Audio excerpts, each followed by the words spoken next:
I'm going to summarize the design with respect to bending, shear, compression, that's the columns, and I will not get into torsion, but I will get into one-way slab design and two-way slab design. And I made a few statements with regards to durability and fire. Depending on the time and interest and whatever, I have two separate presentations. They already have it. One on durability, about 70 or 80 slides, and then one on fire. So again, depending on your interaction, I can have separate presentation. But the core material is going to be the 300 slides, the ones that I just described, but we go in depth. But what I want to tell you is that I happen to have the electronic version of GFRP rebar, and I asked them to Yeah, we have the copy. You have the copy. But what I don't have is a design manual that is talking about every little detail, like the way I developed for you. I pretty much patterned those examples along these lines. So, end of the week, I can leave it with the Professor Prakash, and you all can decide what you want to do with it, how he wants to kind of translate this into different kind of additional examples or additional items that you might pluck out of it. That's up to you. So I will move on, at least initiating the code-related issues. I just want to initiate the code issues. So if you can please start with my 300-page slide presentation, I will move on.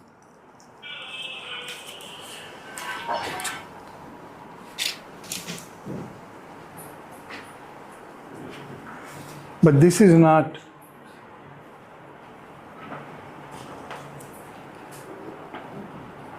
Right.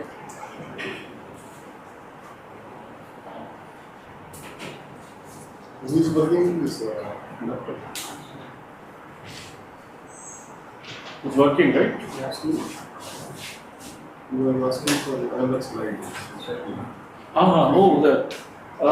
JP, just that 103 PCP. Oh, sorry, I didn't realize it. Professor, at this time, there are also about 15 online participants are there. okay. They have some questions. We are noting down. Okay. And at the end of the lecture, we will. That's fine.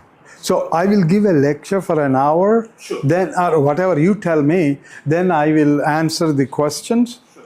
So that's why I was looking at. It's almost 2:30, Yeah. 2:24. Yeah. So how long you want me to go to? 3:30? 3:30, 3:45. 3:45, and then they can ask. Okay. So we'll try to wind up by 4. Okay, sure.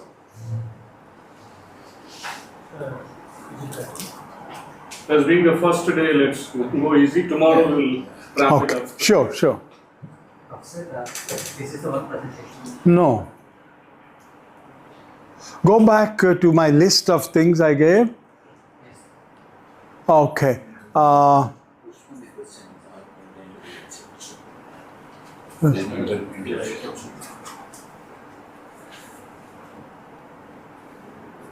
Maybe the very top one, is it? The top one, That's the code. that's a code. Okay.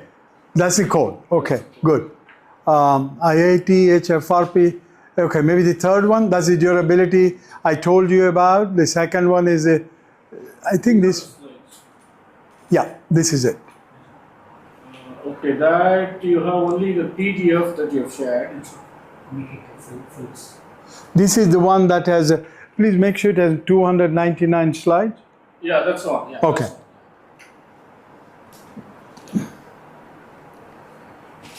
But this is a PDF one. That's okay. Yeah. Yeah, that's fine. No problem. Okay. So you know who I am, we already did that. So I will go for about an hour, then we'll continue tomorrow, right? Okay. So the way I organize the course, we are talking about the introduction part of it. Again, as I said, there will be some repetition, please bear with me. The second is the constituents part of it. The third is the manufacturing, the material characterization, evaluation of FRP, concrete members, design of FRP concrete members, the examples, the 14 examples. Then there is a construction related issues. Then there are Q&A type stuff. That Q&A, you can always ask, interrupt. Okay.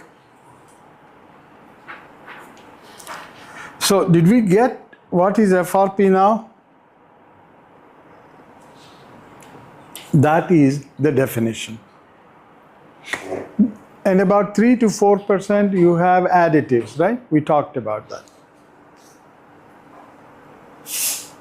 So what we are trying to show you here really is, if you look at Boeing 787,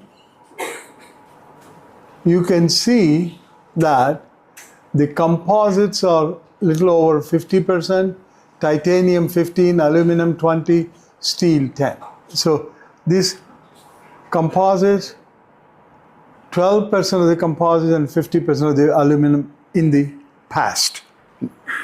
Now how the whole thing has skewed or shifted towards composites. And the payload has increased because we made it lightweight. And I don't know how much you know. If I cut 1 pound of weight in a large aircraft structure, I save $1 million. So, or conversely, I can increase the payload, whichever the way you look at it. So we were able to cut the self-weight, thus we increase the payload.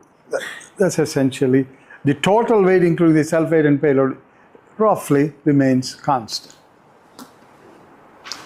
So I'm teaching a class. I'm not teaching a, remember, I'm not teaching or presenting a research paper. So I need to be careful. High strength to weight ratio. I'm going to throw some numbers so that you have an idea. I wish you had your paper, the printer could have written it, but I'll just make statements if you want to write it down. Strength to weight ratio. What's that? Typically, if you consider a composite has about 100 KSI and 120 KSI, and it has a self weight of 120 pounds a cubic foot, that strength to weight ratio is what? 1, right? Okay. Let's make a comparison with steel. Strength is about 40 KSI, 50 KSI, 60 KSI. The weight is 484 pounds per cubic foot. So even if I consider 60, what did I get? 1/8. So the strength weight ratio of a composite is 1. For steel, the same strength weight ratio, keep the units aside, 1/8. You know why they could not build a 10,000 foot single span bridge across the Straits of Gibraltar? it would have collapsed under its own weight. The longest span bridge we built so far is the Nagasaki Bridge in Japan. That's about 6,700 feet. That's the best we could. Typically, we are able to build bridges that are in the range of 5,000 to 6,000. But they took it upon this as a challenge and they built it with steel. So at some point in the next 10 years or whatever, or maybe longer, 20 years, we will be able to bridge the Gibraltar Straits with a 10,000 foot single span composite bridge, because, what did I say? Strength weight ratio is 1 for a composite, 1/8 for steel. That ratio is even much lower or higher, whichever way you look at it, with carbon composites. With a carbon composite, I can get 400, 500 KSI with a unit weight of 75, 80 pounds per cubic foot. So a carbon composite can have a ratio of about 6 to 10. Glass composite has a ratio of 1. Steel has a ratio of 1/8. So this gives you an idea of how efficient composite is in relation to resisting its own weight. That is the central message. Did you get it? High stiffness to weight ratio. The same deal, except the stiffness of a composite, glass composite, is of the order of 6 million, 7 million, 4 to 6 million PSI. And I want to make a differentiation here. If you're dealing with glass composite, let's call it 6 million PSI, the weight is, as I told you earlier, 120 pounds a cubic foot. That ratio is 1/20. Look at steel. Let's say stiffness is 30 million PSI. The weight is 480 pounds. So that is also roughly, not exactly, close to 1/20. Not exactly, but in that, my statements are designer-based statements, not a mathematics-based statement. All right, now look at a carbon.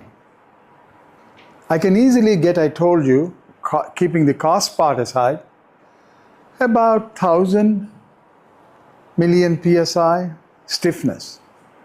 Not 30 million PSI or not, I can easily, very high grade carbon, I'm talking about the fiber. The composite is about 150 million PSI like thing, 120, 150.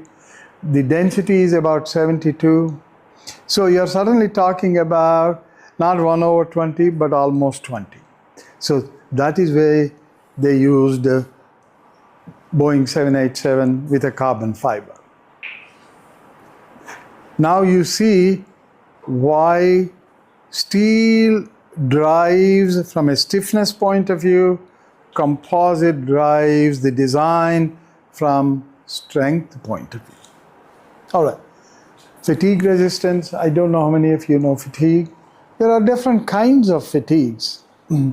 High amplitude fatigues, low frequency.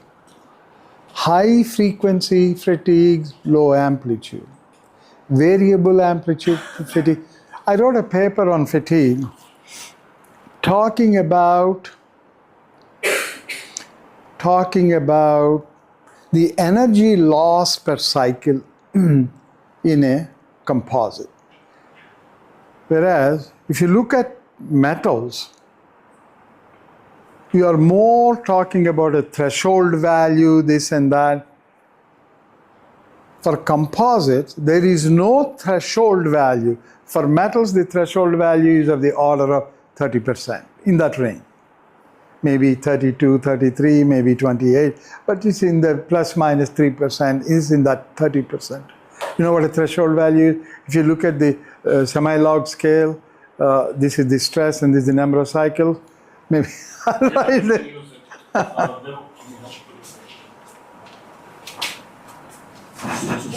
One minute, Professor. That's Sure. sensitive. Yeah. Because a lot of them may not have Background in fatigue. Yeah, I know. Right. That's will probably help.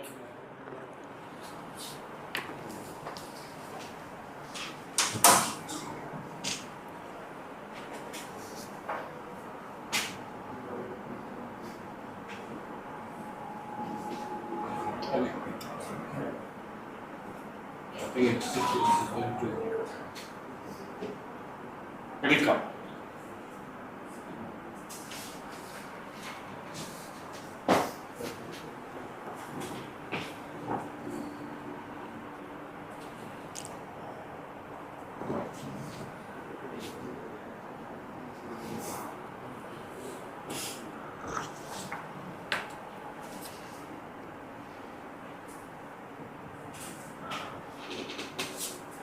You can use it here.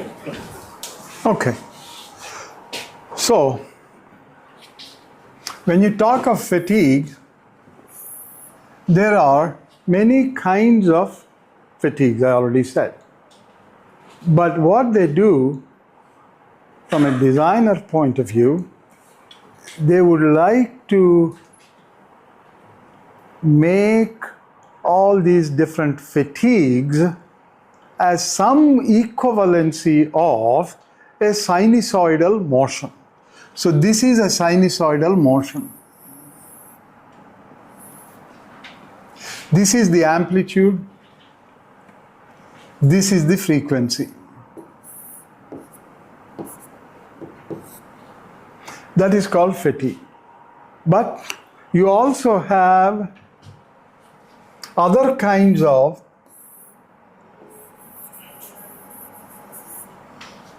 these are variable amplitude fatigues, variable frequencies. From the standpoint of metals,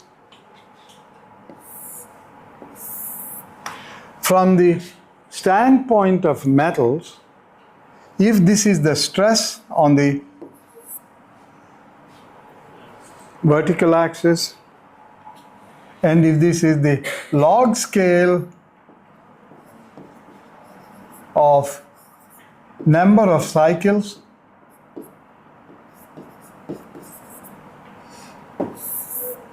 it will look like that. So this is called the endurance limit.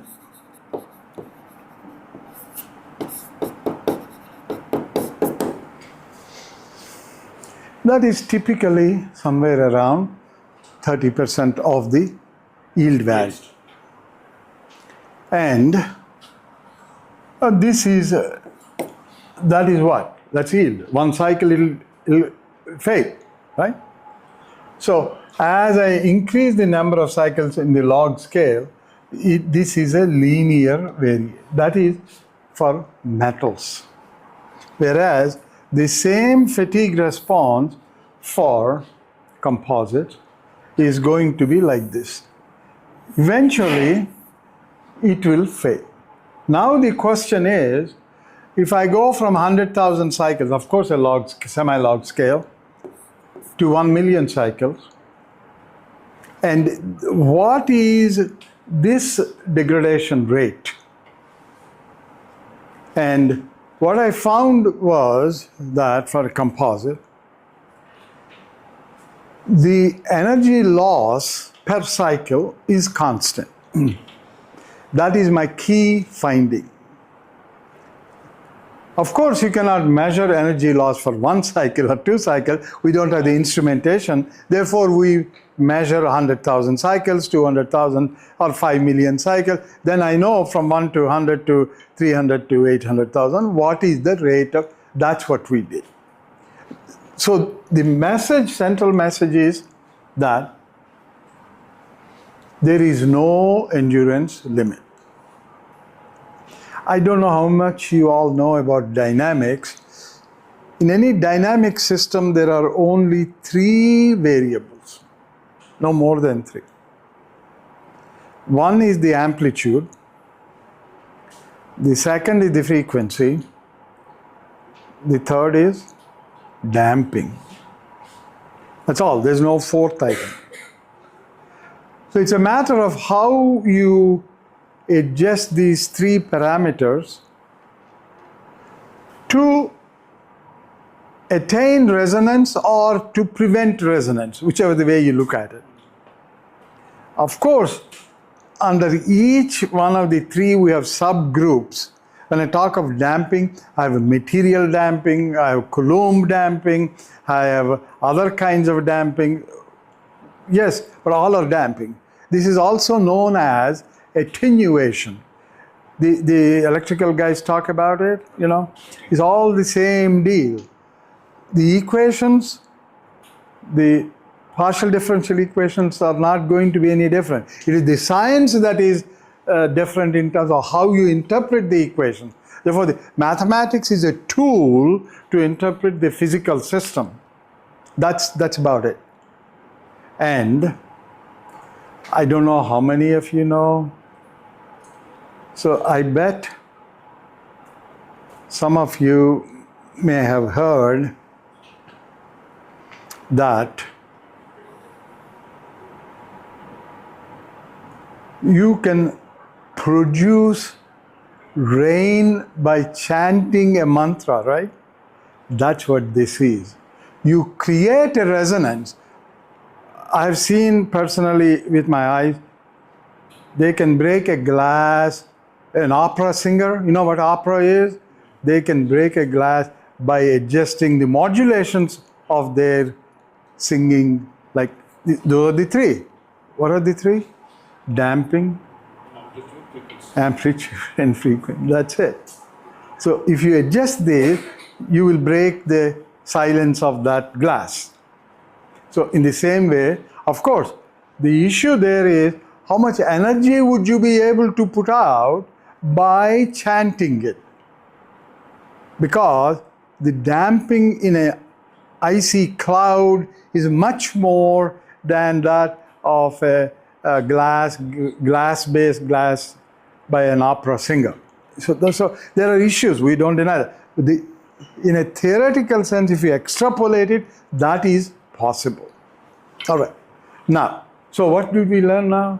We learned here there is a thing known as energy loss per cycle.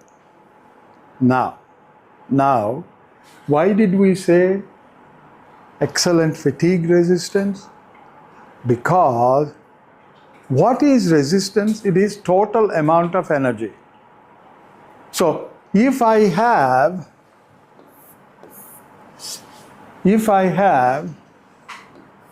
what is energy? Stress versus strain, and you integrate it over some area if you need to. Some people don't, they simply call it so much of the energy per unit volume, right?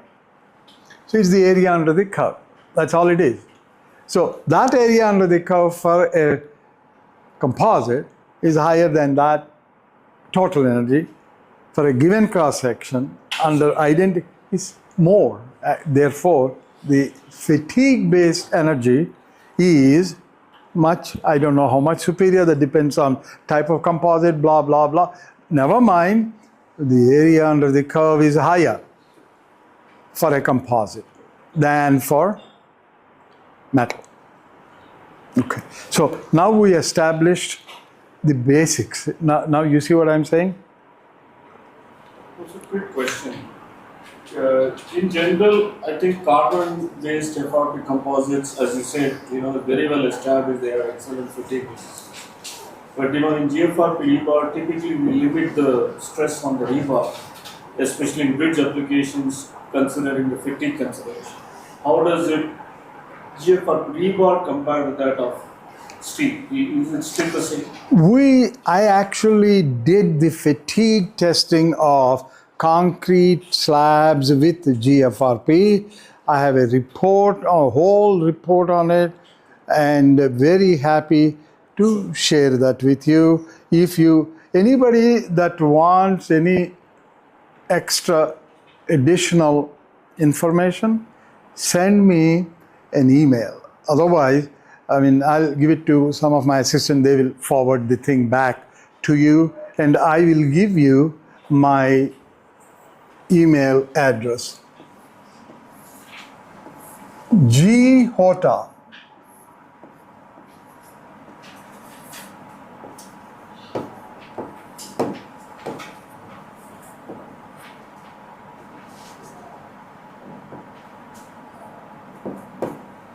wvu.edu.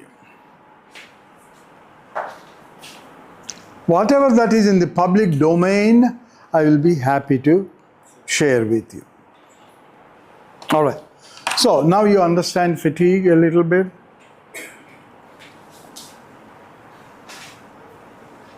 Good impact resistance. I forget who I was telling, we have developed a composite jacket for a steel railroad car that carries hazardous materials. So when it derails, there is a tendency for the gouging of the steel shell. Therefore, we developed a fabric which is a composite but is a hybrid made of two kinds of materials. One is glass fabric, the other is Kevlar, that's a trade name, aramid fabric, Kevlar is the trade name by DuPont. So we combine the two, we increase the impact resistance to very high level, and I will be starting a new project now in terms of the impact resistance. What I want to do is come up with a unified theory that accounts for time-dependent response of a composite for high-speed Hopkinson's bar related stuff, for medium speed like your fatigue, impact, and lower speed like fatigue, and creep rupture, static, so on. So anyway, based on the composite fabric shell that we developed, we are with the aramid fiber, which is, by the way, is also known as all your bulletproof vests are made of Kevlar. Okay, so the only question is how many layers of Kevlar you're going to put. What distance you're going to shoot and what speeds you're going to. So those are the other issues. I may need 4 layers of Kevlar, I may need 40 layers of Kevlar. That's where the designer comes into play. All right. So anyway, the short answer, excellent resistance provided you use Kevlar. Magnetic transparency. I heard Professor Prakash talking about this application, that application at the lunchtime. Was explaining to Mr. Narasimhan. What he didn't mention was, originally we started this GFRP application in hospital floors, the MRIs. That's where we started. And I had a good German friend. He was the one, He settled in Texas. I told him, look, you don't know much about I know him well, I could say this. You don't know a whole lot about FRP. Let me send you my student. He will help you do X, Y, and Z. He said, no, don't insult my ego. I'm going to do it all by myself. I said, fine, do it. So he thoroughly goofed up, and 3 days or 4 days later, how come you didn't call me? He said, I'm ashamed calling you because I goofed up so badly. You wanted to provide the help, but I didn't take the help. So now I know my lesson. So composites are very difficult to manufacture, to implement if you don't know what you're doing. If you don't know, don't do it. Somebody here was telling about not having UV inhibitor in a composite. That's one. Second thing is, you should also first test the resin for its basic properties. I don't know, you may not know a lot of chemistry. You have to understand the DSC, dynamic characterization analysis, differential scanning calorimetry type. These are required to make sure that the resin you're dealing with is of certain degree of consistency. If you blindly say, oh, some guy supplies the resin, that doesn't mean it is the right kind of a resin.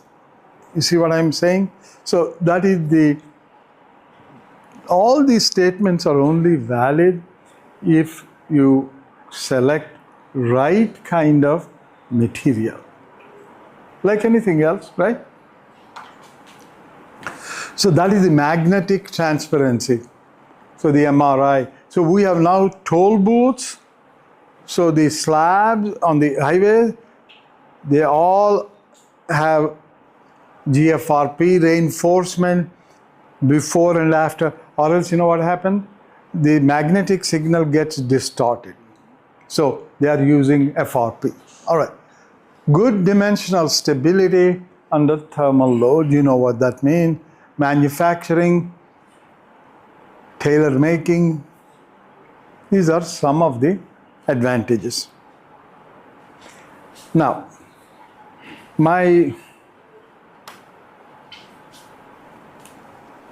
remember, one must always look into both the advantages and disadvantages, right? What are the limitations? The anisotropy of the material is a big limitation. It's not an easy thing to understand. I already told you this morning, shear lag is another issue. In-plane shears are much lower. Shear in general is lower, even in isotropic material, right? What is G? Shear modulus, correct? That is equal to Young's modulus divided by 2 times 1 plus.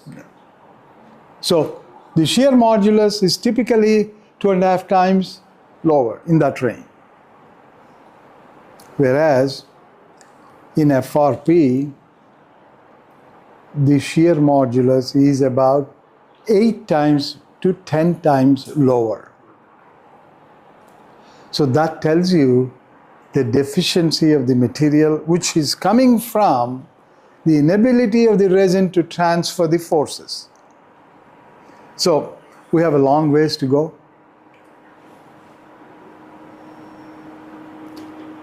Initial costs are higher, I already told you, but one needs to be careful.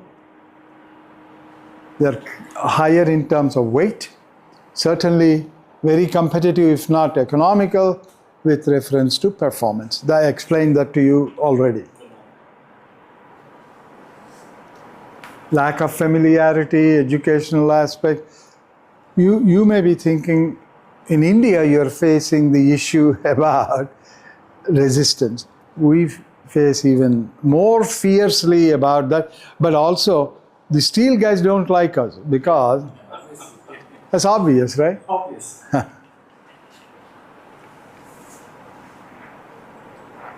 Just a quick question, sir. Now, in India also the ministry has come up with a guideline. In the coastal region, within 15 kilometers, if there is any bridge, they're mandating stainless steel because it is also having corrosion resistance, it's also having ductility. So they're going towards as a mandate. I know it's a good product, but there are two different things. So what is the implementation of stainless steel in the US? British did a lot of that work.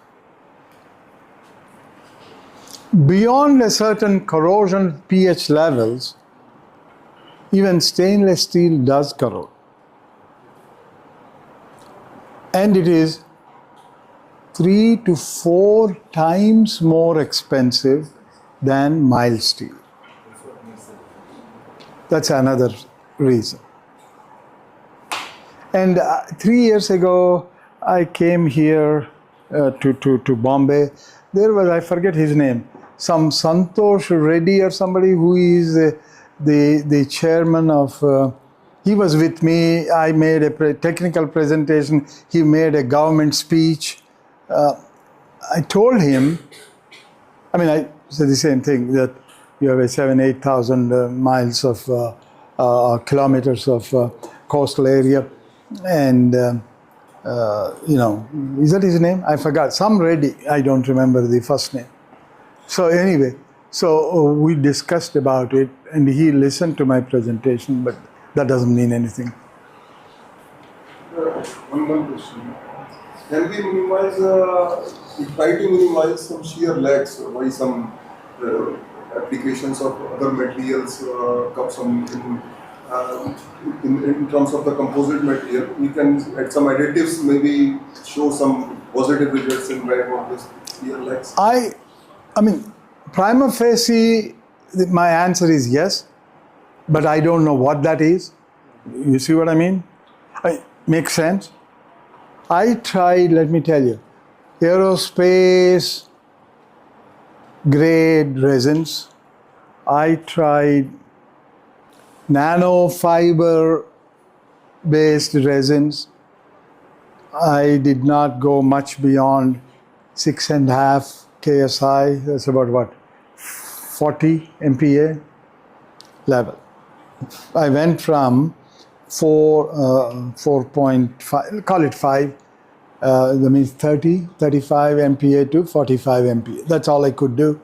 Like I told you, I would have been a millionaire if I had succeeded in that regard, really. Yeah. When Saudi Arabian guys called, I said, I cannot do it. So, but we have some ways to go in that regard. I wish I had more time to devote on that part of it. If some of you have time to devote on it, that'll be wonderful, really. That's where, that's really where everybody is looking for this smoking gun,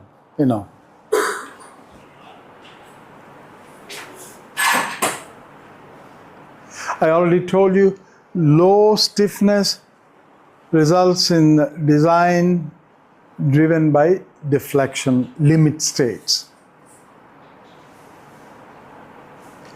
And another difficulty, people accepting it, is we have limited studies done on aging, durability, or even for that matter, recycling.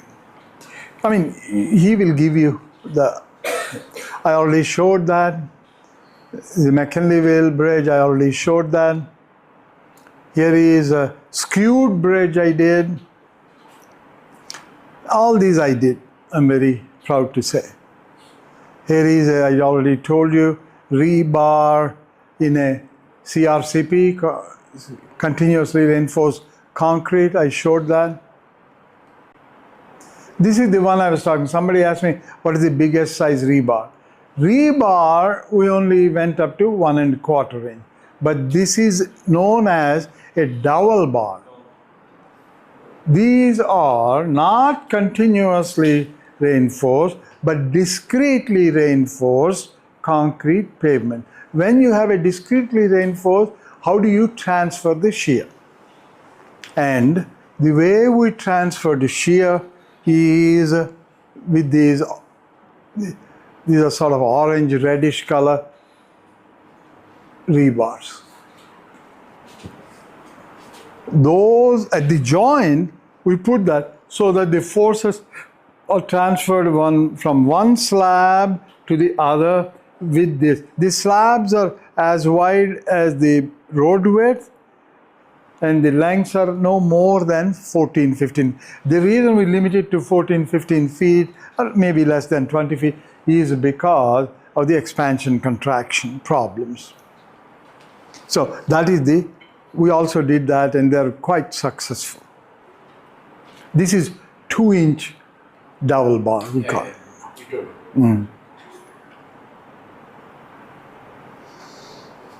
As you know, the long haul, we are having difficulty with pavements. Yes,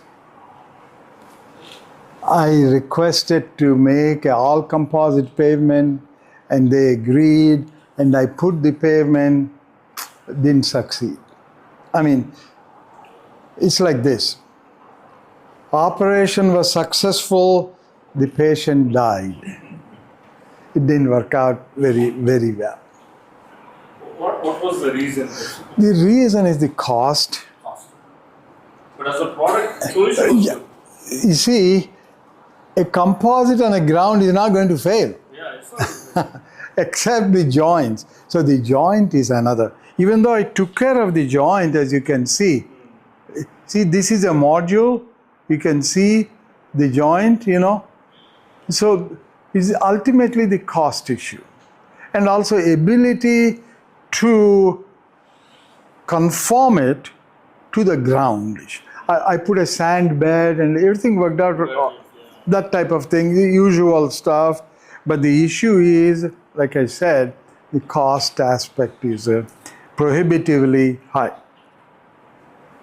I mean, it looks good. So the reason is now there are a lot of automation that is happening on the industrial production houses, where again production may happen in a very corrosive environment. That still may be a good option in such kind of solutions. I mean, where you have very, very special cases like you're describing, otherwise cost is not going to be able to sustain it. In the morning, I showed some different cross sections. You remember 4 or 5 cross sections? I was able to reduce the cost from $70, $80 to $30 with those iterations. Unless you somehow bring the cost in line with what's going on, they just cannot accept it. Sorry, what is the client orientation like? Are they government people or private people or Both. kind of, Both. both? To what extent? I would say most of the shapes based products are 80% private, 20%, wait. But if it goes to the public sector like bridges, it's the other way around. Right. But we heard so much of public sector concept there. Oh yeah, of course. I mean, from the departments of transportation point of view, that is, okay, maybe I better qualify. Yeah, what I said is accurate. But some of the composite bridges that I showed you, you saw the one I tested, testing, blah, blah. Almost 100% are private sector. Those are pedestrian bridges. Those are in the recreational lands. So those are all private. But if I'm talking about an interstate highway bridge, the bridges I showed you, they're all public sector.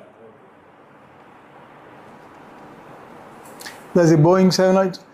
So the important message I want to tell you there is the following. 787 has 35 tons of CFRP. Yielding, that is the central message. Yielding 80% by volume of the construction material. That is the message. You saw that? That is my 100-foot long bridge I am testing right now outside. And please note, I already told you deflection is a controlling factor. Somebody was asking me, here I'm trying to use a hybrid system, maybe 15% of steel with 85% of composite to control the deflection. How am I going to control the deflection there? By having steel members at critical locations. I am saying 15%, right? So if I don't know what those critical locations in that bridge are, I will not be in a position to control the deflection. So just loaded with sandbag. Right. No. Yes and no. Yes, we loaded it for creep testing with sandbag, but that bridge, I have developed the rams, so we have even loaded with the trucks. And we actually, the bridge is 100 feet, the ramp is such, I was able to speed it up to about 10 miles an hour. This is to understand the dynamics of the bridge. I don't know how many of you know, from a design point of view, we cannot have more than 3 hertz because the resonance is around 4 to 5 hertz. You don't want to get close to Business oriented. So that the 100-foot one is on the left, on the right is in my lab, that's a 70-foot span bridge. Again, these are very competitive from the standpoint of cost. You saw that? So the connections were both bonded and bolted, or? Very good question. The codes are not accepting a bonded connection yet. Okay, I built a bridge in 1995, I guess. That is a steel stringer with composite deck. That is where I used both bolted and bonded connection. The bolt will not come into play till such time the bond fails, right? So that's 30 years old, our bond did not fail. In other words, the bolt is a fail-safe mechanism. It is not a primary force transfer mechanism. It didn't fail. But still, it'll be several years before they accept bonding as a common alternative to bolting. And you can see one of the problems we are facing with windmill blades in the United States is that recycling. Most of our original blades that are 100 to 150 feet long are long gone because they are not energy-wise very efficient. Now we are dealing with blades that are 320, 340 feet long. So they are not only obsolete, the old ones, so how and where are you going to look at the tonnage? You are not talking about, look at the gross, look at that please. As per Global Windmill Council, you can see so many gigawatts of power we are generating, and look at the business. It's almost, that is $360 billion business. So we are going to be generating huge amount of piles of discarded composite blades. Most unfortunate, India had one of the best windmill blade production by Suzlon, but that was in mid-2007, 2008, but they royally goofed up. I don't know the details, even though I know I won't say it, but that is why quality control comes into play. You have to take a pride in what you produce. We all make mistakes, but remember, repetitive mistake is not an excuse. Now this, just to add on to it, again here they come up with a hybrid system that we are working with Suzlon again. They have a lattice tower on top of that they put a street view. They are able to go 145 meters. Now the size of the blades, as you said, has increased quite a bit. So a lot of demand. There is going to be even more demand.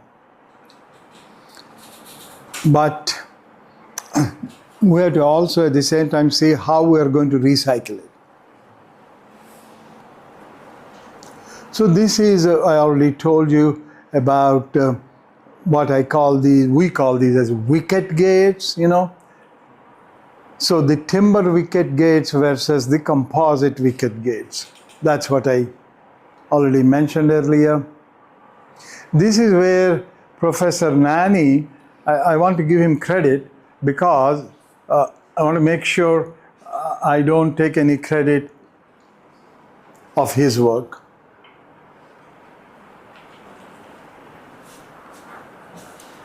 And you can see that, you see the bundled bars of composite? This is, somebody is working on basalt fibers, you know? I thought I heard, yeah, okay, good.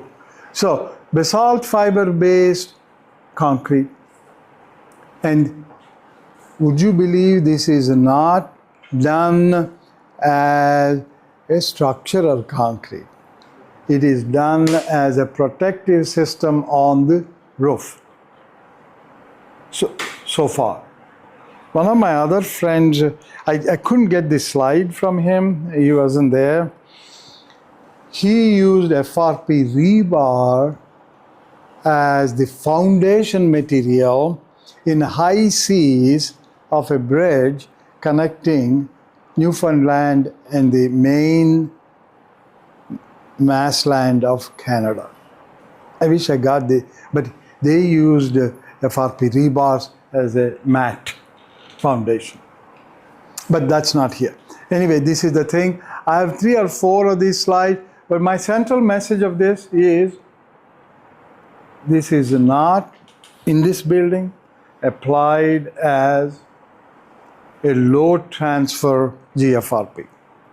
There was a recent building in Saudi Arabia they did, and that is all composite building, concrete, columns, footings, roof, all are made of GFRP reinforced concrete. And that is what they said saved about 20% of the cost. So you have all the details there. That is the finished product. So I can say whatever I want to say about the building, but the punchline is topping slabs were reinforced with basalt FRP rebar, which is non-structural. Courtesy of Professor Nani. This is the close-up of these bars. I think they did recognize that there is no sense in wrapping it. Furthermore, well, how do you get the bond? That is coming from the sand coating. Actually, the tensile strength of the bar without this wrap is slightly about 10% higher than the bar with the wrap. So you can take a look at it. But there is a sand coating, please look. That gives you much higher bond strength. Like we got about 2300 psi bond pull-out strength. Steel gets only about 1800. The design value is around 1600. But once you put this wrap, comes down. You know why? The failure mode has changed. So as a good designer, you always want to figure out what kind of a failure mode am I going to get into. Without understanding that, you don't design anything.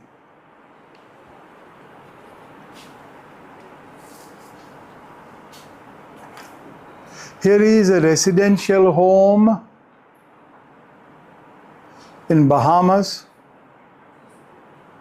You can see the columns with GFRP bar reinforcement. Do you see it? Is that clear? So then you don't have to worry about the coastal areas having the... Now, why India?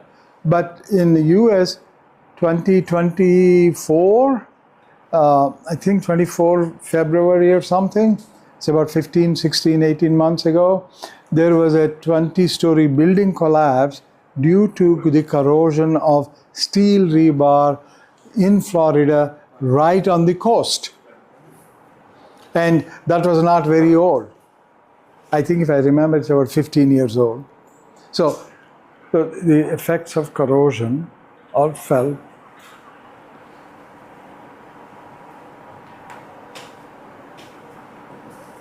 Another close-up of that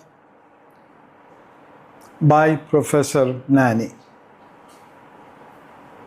GFRP columns, I don't think this is fully evaluated at this point. So somebody was asking me the benefits of FRP. I identified here. Handling and installation are easier and faster. Use of smaller equipment and reduced workforce. Handling is safer. No yielding when stepping on the bars.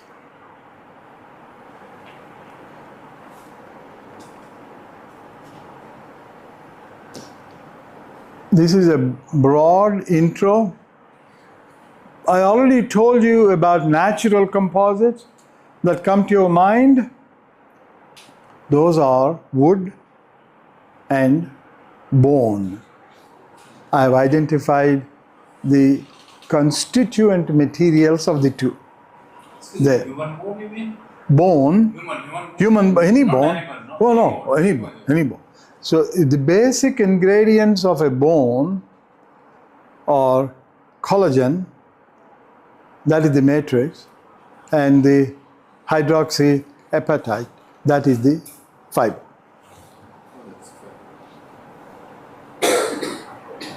Now, these are now used in the aerospace. I already showed you.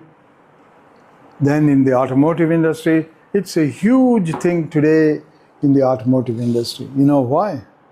Self-weight is lower. Yeah. Emissions. So the payload is higher. Leisure industry, you have bicycles without hub, made of carbon composites. You have boats. Boats are being made with composites since 1950s. Absolutely no degradation. Tennis rackets. These are medical duty-free applications also that can be used as Absolutely, absolutely. But you cannot use carbon because carbon gets, as I told you, conductive. But inert material like glass, yes, they are already being used. Instead of putting your, when you, somebody has a fractured leg or anything, they put you call it steel plate. They are now, almost all of them are composite plates. Yeah, they still call it a steel plate, but that's a norm, but it's a composite plate. Inert material. Sir, I have a very funny question. Where do you get these bones from? How do you source them? How do you? How do you source the bones? It's a difficult thing, no? No, for us it's very common. Difficult?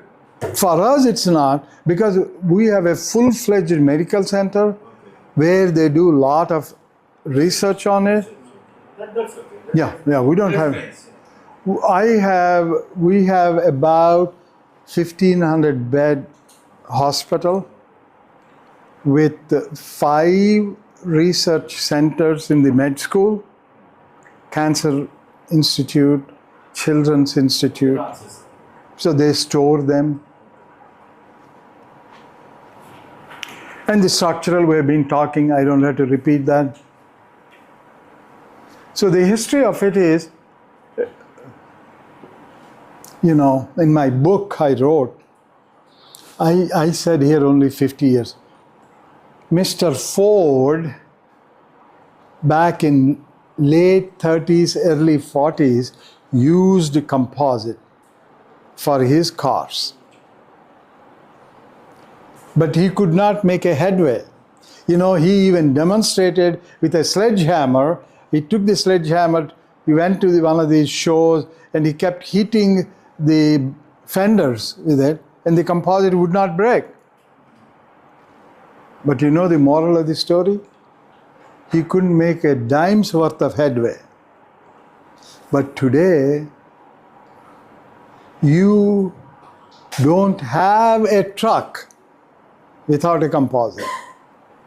So how 80 years of history has transformed the whole. So he was 80 years ahead of his times. Yeah, I wrote that in my book. And likewise, Indians should be proud. You know why? They are the ones who developed this special steel way back 3,000 years ago. That is non-corrosive, that has used nanomaterials, that has the sharpness.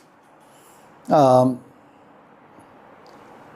story is, the Hammurabi, the story, Syria, old culture. To sacrifice his thieves, he used to use this special steel. This steel is known as Wootz steel, Wootz. So they were that far ahead in terms of technologies dealing with metals.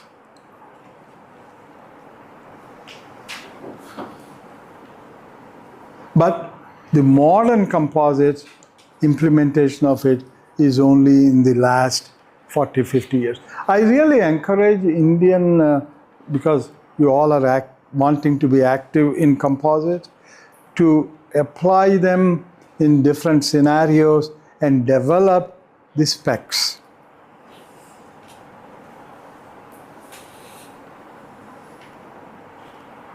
And there are issues to make it popular. Quality control, quality assurance, I was talking to him. Constant market supply, economics. But if you understand it, then sky is the limit.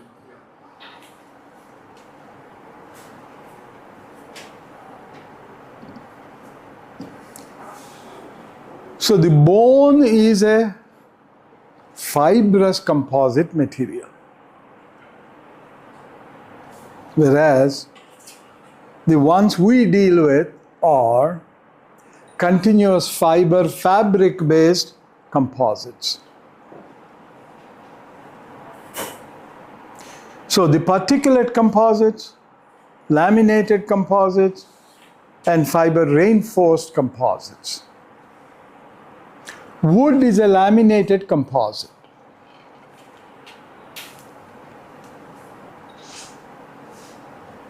I already said glass and basalt. Basalt is a form of a glass. You are dealing with basalt. Yeah. much more resistant to pH, 1.25 times stiffer than regular glass. You know why? It comes from the nature. The half-life period of rocks is already over. Therefore, the most stable material one can think of is a rock. That is why all your temples that are 3,000 years old, 4,000 years, why are they surviving? Because there is no transformation for them. Whereas I have an axiom: the more you attempt to engineer a material, the faster it wants to degrade. Why? Incompatibility of these constituent materials. Excuse me, this word is new to me. Aramid. Can you please elaborate it? Aramid? Aramid. What is that? Okay. Aramid, okay, Kevlar is the trade name by DuPont of aramid. Okay, anyway, I didn't answer what is aramid. I'll answer. It is a high density polyethylenes, very high density, high molecular weight. These have tremendous shock absorbing capabilities. These are the materials that they make vests for soldiers. Defense applications. That's one of them. There are many other applications, but that's definitely one of the major applications. And for the bomb-proof columns, so that our goal is make sure the building may be damaged but not collapsed. That is the goal. Like army tanks, you mean? Army tanks? Oh, that's one. That's one. That's one. There are many other applications. Yeah, they must be. Right. But that's one. And like I told you, in terms of hazardous material resistance, we wrapped a steel tank with aramid Kevlar fabric. So that, What do you mean? It's huh? branded? Huh? It's branded? This one is a branded name? Aramid is a generic name. Kevlar is the brand name. Okay, Kevlar is the brand. Okay, thank you. I already told you basalt is about 1 point. Its modulus of basalt fiber is 1.25 times the Young's modulus of the glass fiber. But when it comes to the rebar, it's the fibers and the resin both are present in the rebar. So we are almost ending up with the same Young's modulus of the FRP and the KFRP. Blame people like him for not being able to process it right. The constituent, you see, anything can be destroyed at a right temperature and time, right? That's what's happening.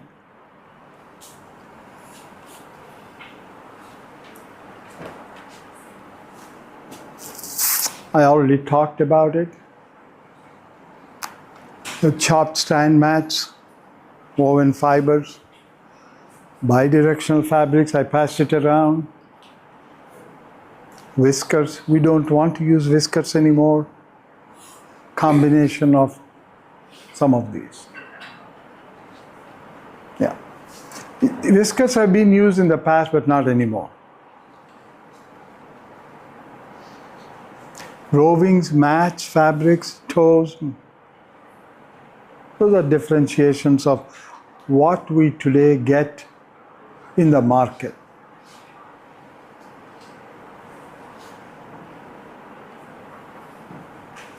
I just briefly provided here how we make glass rovings.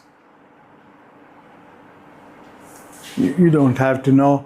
Unless somebody was asking me about manufacturing, I'll be happy to get into that. But the filaments are made at 2200 degree F, and they are the molten glass is put out these bushings, and then the fiber comes out, then you spin it as a spool. 10 raised to minus 5 seconds. Incredible. Otherwise, it hardens. It's really incredible. That's the point. That's why it has to be so fast. When I saw PPG, Pittsburgh Place Gillette, their factory, I couldn't believe it, how fast that runs.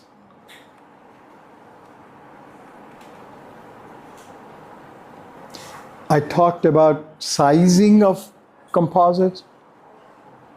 I mean, would you believe if I tell you the sizing business is a top secret? I've been living in West Virginia for 56 years. It took me 40 years to find out there is a sizing factory about 50 miles from Morgantown. You know, translation, what does it mean? That's secretive a business. The real quality production depends on the sizing. So none of this comes easy. The whole R&D business is so frustrating. Sometimes we make one step forward and 3 steps backwards.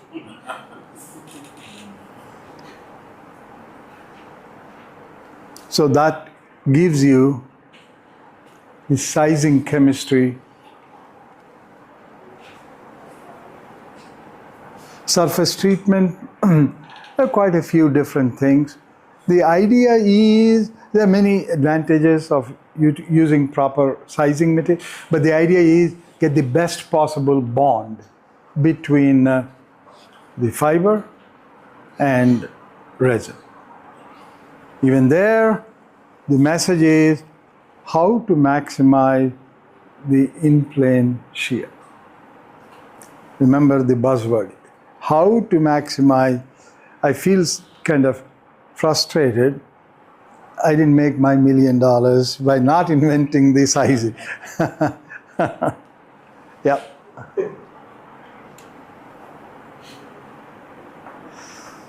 So, glass fibers require one type of sizing. Carbon fibers require a different kind of sizing. So I do not know enough about it to talk. Maybe very honest about it. So like I said, that is a super duper secretive operation. Everybody says, I know how to, you know, my student, 2 of them they moved back here. Professor Prakash knows him. One of them is, he said he'll come here. Tomorrow. Tomorrow? Oh, okay. The other student of mine coming from Trivandrum, he is working in the area of composite, working with the Navy, naval architecture type thing. And the guy yesterday was telling me, everything looks so simple till you get into it. He was trying to make a high density foam with glass beads known as syntactic foam. So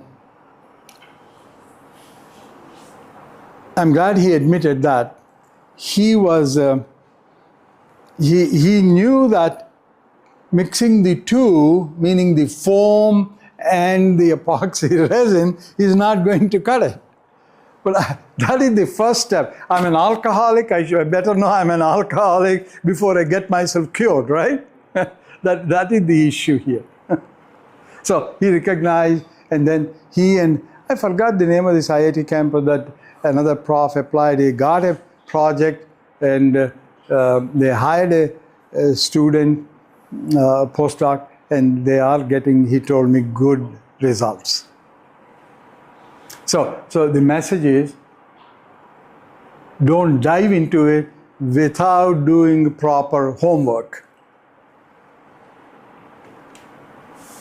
There are some of the advantages. I already talked in one form or the other. So, I think my time is up. I'm on slide number 36.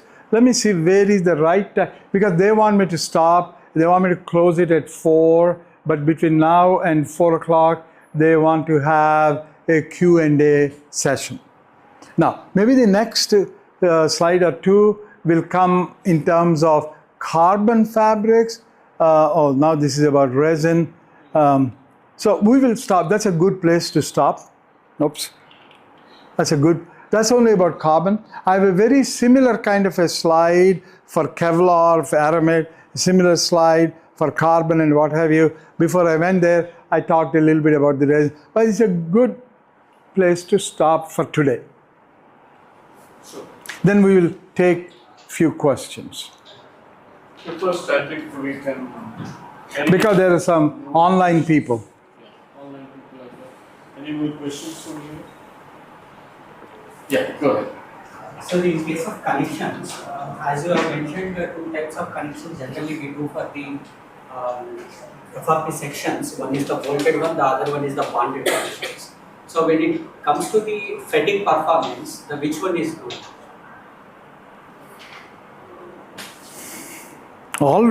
As I said, let me start out by saying they are not yet, the word is YET, approved any bonded material for structural application. Okay, that's a broad statement. Depending upon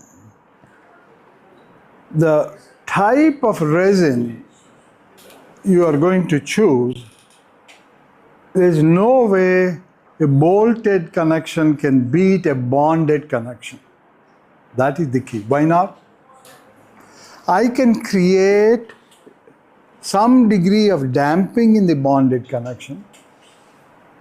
I do not have any kind of a stress concentration in the bonded connection, like I have a stress concentration due to holes and other items. Not only the holes, some of the end related joints and the termination points, So those are some of the reasons why a bonded connection is bound to be superior. But why they are not approving it is because they do not fully understand the degradation mechanisms under different environmental conditions. Even though I told you a few minutes ago, I built a bridge in 1995, all composite bridge, and they meaning the owners, right? The DOT, told me there's no way we're going to approve a bonded connection. Then I requested, a bolted connection is a primary connection, bonded is a secondary connection. If I use both bolted and bonded, if the bonded fails, then the bolted would take over. Therefore, I want to put a bonded connection. Till today, the bond did not fail. Okay, what material did I use? First of all, I made sure that I am putting the connection at a fairly low stress zone. That's number one, I made sure. Because I don't want to look like an ass. The second thing I made sure is that there are a few proven and tested bonded connections that are being used in the industry, but not necessarily as a structural force transfer mechanism. So that happened to be Plio Grip, P-L-I-O, that's a trade name, P-L-I-O Grip, G-R-I-P. That is a urethane-based connection. Another difficulty with the bonded is If you do not prepare the joint properly, it is sure to fail. So what does that mean? I have to prep the surface with certain degree. I have to make sure that the thickness of the bonding material does not exceed 50 or 60 mils, no more than 100, because the optimal number is around 30, 40, 50. So, okay, I may be 80 mils or I may be 25 mils, but it should be, but if it is more than 100, now I'm talking about strength of the glue, not the strength of the FRP. You see what I'm saying? So you have to be very, very, so preparation of the surface is very, and the timing of the surface, meaning I cannot bond it in the field if it is below 50 degree F. I cannot bond it if the relative humidity is above 60%. You see what I'm saying? And I cannot bond it when the surface temperatures are above 130 or 140. It's contact temperature, not the ambient temperature. So there are several issues. Anyway, they don't have one, but if somebody wants to try it out, I wholeheartedly suggest try plyo-grip. That's a DuPont-based material. It works very nicely. Loctite is another bonding material, aerospace grade, very, very expensive, but it works. None of the materials gave me any more than 8,000 psi in plane shear transfer. Did I answer your question? One question is from online participants. Yeah, you can tell. How to the morning questions? You can tell.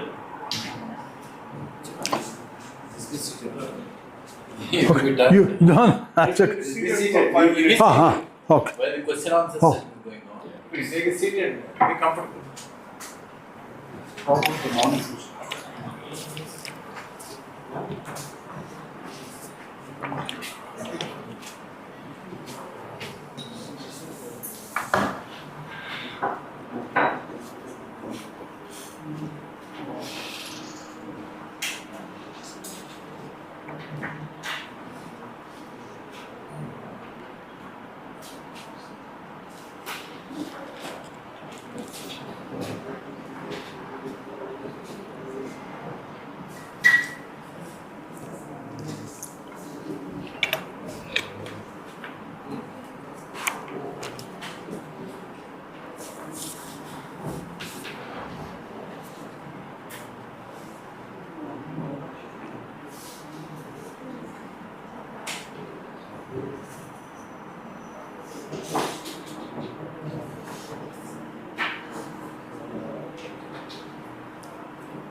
Ma'am is asking that if there is any theory or course to understanding sizing for FRP product development. Code. Are there any reference material for how the sizing behaves and what kind of sizing I need to choose for what kind of They won't tell you that the part. proprietary? I mean, we give you a broad statement, like I already gave you. The silanes are the best for both for glass and carbon. But under the silane, there are A, B, C, Ds. That's all I can tell. Is it to get your answers? Yeah, they're able to listen. Okay.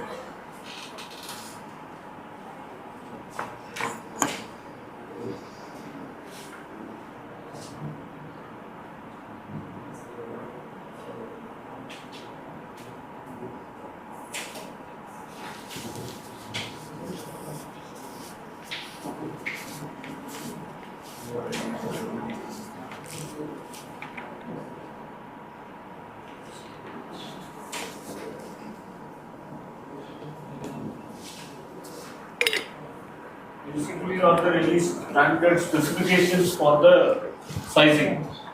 That, as you said, they're all silent based and they're mostly proprietary in nature. That's correct. There's no way I can answer that.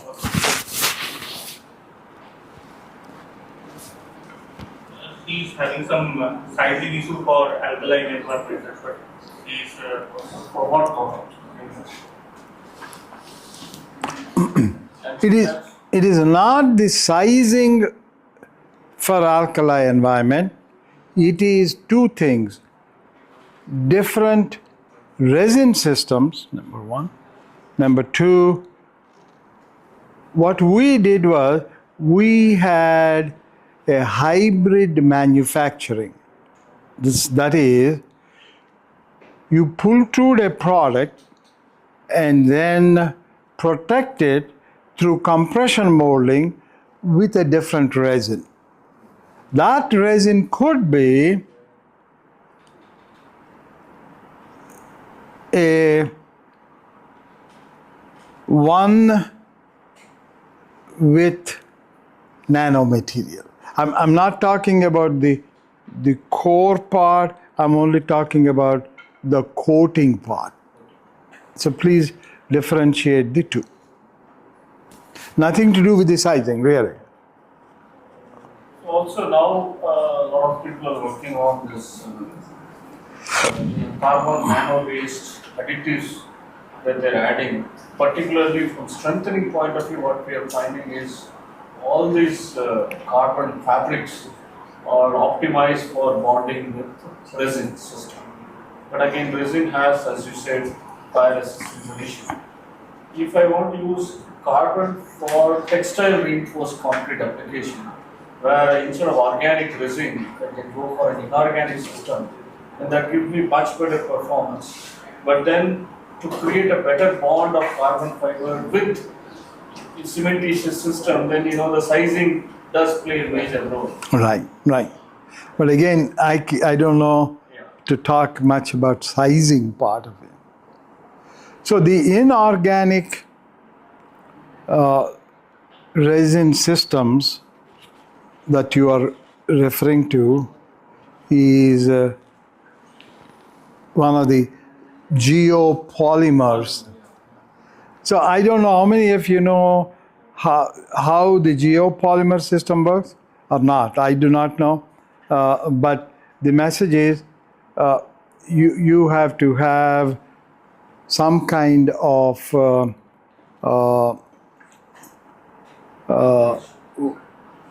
chemicals, different. There are no chemicals in Portland cement based concrete. But in a geopolymer concrete, 60-70% is the fly ash, and there may be about 30% of the ground high density granite type aggregate. The other 10% is various chemicals. It is these chemicals that produce the reaction. That's what he's talking about, the quote unquote inorganic binding materials. One question, like how far FRP levers are recommended for earthquake region? I heard a comment there. The code that I'm giving it to Professor Prakash, they clearly stated we have the data only for level A. We are not having the information to recommend or not to recommend for levels B, C, D, E, and F. So basically these are, if you look at it from an Indian standpoint, we have different zones, right, that we designed for. Zone 2, 3, 4, 5, now 6 also is being added. So what professor is saying, in the US, they talk in terms of level APC. So basically the ACA 440.11 that we will be sharing whatever Professor Ganga has given, they recommend these bars to be used for gravity load resisting systems which are not really designed for a lateral load, where ductility is a factor of paramount importance. We call it zoning here. IS 2093, that's the one which addresses all the issues. We call it zoning here in India.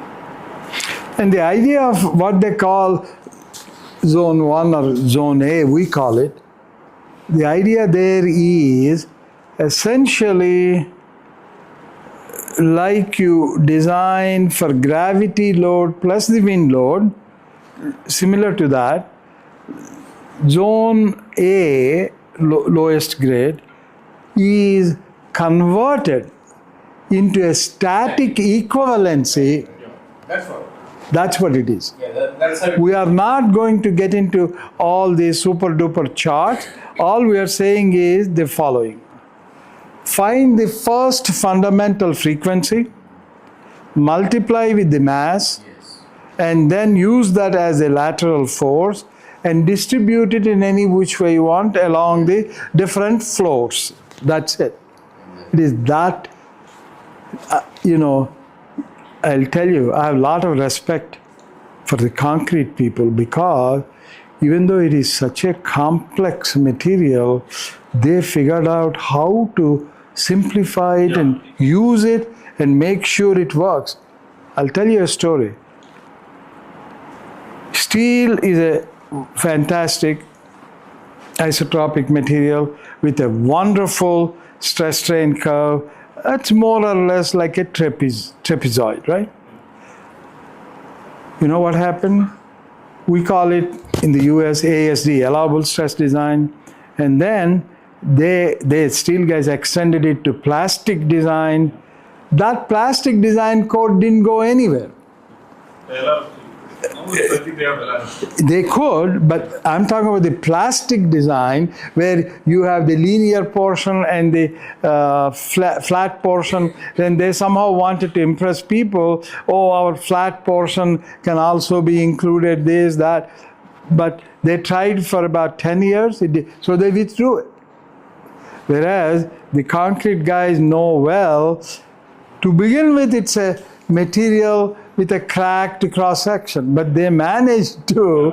That is why. Anyway, why am I saying? That is the reason they don't want to get into zones B, C, D, E, because they don't know how this concrete cracked at this stage or level going to behave under the dynamic loads. That is why they didn't want. Now, unfortunately, today, most of the recent work done that you see in the code, recent I said, is funded by Canada. In today's environment, US is not funding any concrete research. They say it's too obsolete. So we are not doing any test because that's expensive proposition. Large scale testing is expensive. That's why we are not using it. So what all I'm speaking about is 20 years, 15 years old, not in the last 10 years, no. I told you I did dynamics work, but that was 30 years ago. Now the frames, large scale frames are being tested, as you said, at the University of Sherbrooke. Sherbrooke, yeah, Ben Mokrane. Right. Yeah. But US is not spending a dime. No. It's unfortunate.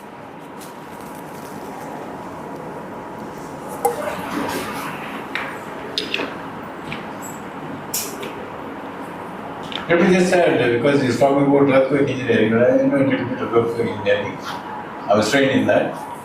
The difference between magnitude and intensity, very few people understand. Magnitude is energy oriented, earths, so many earths. That's why you have magnitude 1, 2, 3, 4, 5, 2, 10, Richter scale. You all know about Richter scale. Whereas the intensity is only the damage coefficient. Like he's saying, convert the dynamic load into static load. That's how we go about designing. These earthquake, these codes and all that, you multiply the extra factor and all that in terms of G, gravitational force. What is that? It's based on the intensity. Intensity means the amount of damage that you see as a result of the dynamic load which is caused on buildings or structures, building, whatever. So that's the difference between, very few people understand the difference between M and I. M is magnitude in terms of Earth's energy released by an earthquake or a tremor, and I, intensity is the damage which is caused by the tremor. Each is before and after. So you have to integrate the two and then come to the proper design. That's how we go about our designs. We have no further knowledge about it as of now. Thank you. One more question, sir. Yeah. They asked to know like your views on Russian code, Canadian code, and US code. Initiate what? What's the first one? Russia. Russian. Russia. Russia. Russia. I know nothing about the Russian code, but I do know I was part and parcel developing the Canadian, the American codes. They are very, very similar. There are three other codes in vogue.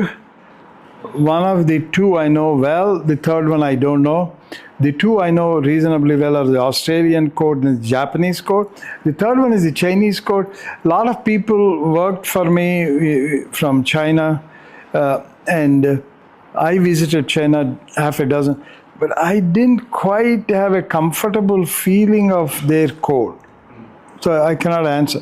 But the other codes, with small tweaking here and there, they're essentially same. Philosophically, It's the same. Yes. right. All right, I think almost it's 4 o'clock. I think again, once again, let's give a big round of applause to Professor. I should take inspiration at this age, giving lectures for 4 hours. Yes. I seem to be the oldest guy here. Thank you all for giving me that opportunity. Reflects his passion. And because of him, I'm here. Because of you, I'm here. Thanks a lot. Educating us. I think that's really. It's a wonderful day. A wonderful learning experience. Wonderful learning. Oh yes. And, Great learning. Yeah, we will resume back again tomorrow at sharp 10 o'clock. Be here and then. We then.